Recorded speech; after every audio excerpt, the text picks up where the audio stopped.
A pesar de los grandes avances tecnológicos de los últimos años y la aparición de dispositivos y entornos de seguridad más rápidos, eficientes y sofisticados, está demostrado que el principal elemento para garantizar la seguridad de una organización continúa siendo el empleado.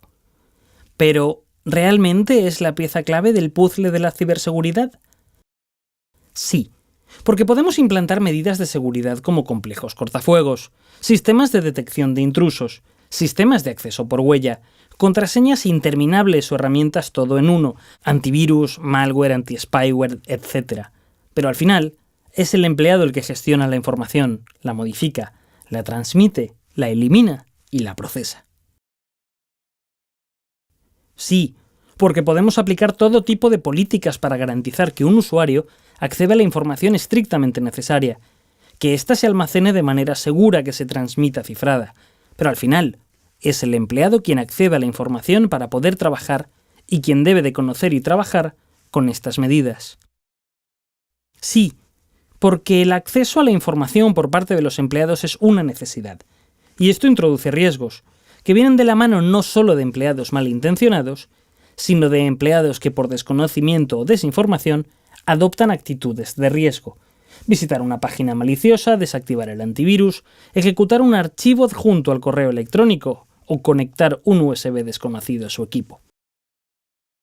Frente a esto, la opción más inmediata es la limitación radical de los medios de extracción, envío, copia y borrado de información por parte de los empleados, o el bloqueo del acceso a webmails externos, el control de los correos enviados a terceros o restricciones en los puertos USB.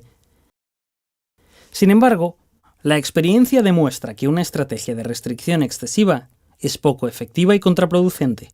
Un gran número de restricciones tiene como resultado quejas en los usuarios a causa de las dificultades introducidas para desempeñar sus tareas cotidianas, que se ralentice el funcionamiento de los procesos de negocio con su evidente pérdida de productividad.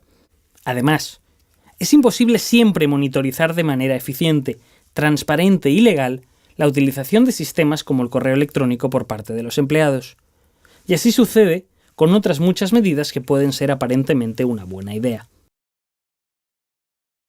La solución al problema pasa por trabajar en la concienciación de los usuarios en materia de ciberseguridad. Si logramos que un empleado desconfíe de los adjuntos recibidos por email, mantenga siempre a la vista su portátil en sitios públicos, utilice herramientas de cifrado en sus soportes, habremos evitado un buen número de amenazas. Es entonces cuando podremos aplicar las medidas necesarias para mitigar los riesgos restantes, que, esta vez sí, proceden de atacantes y usuarios malintencionados.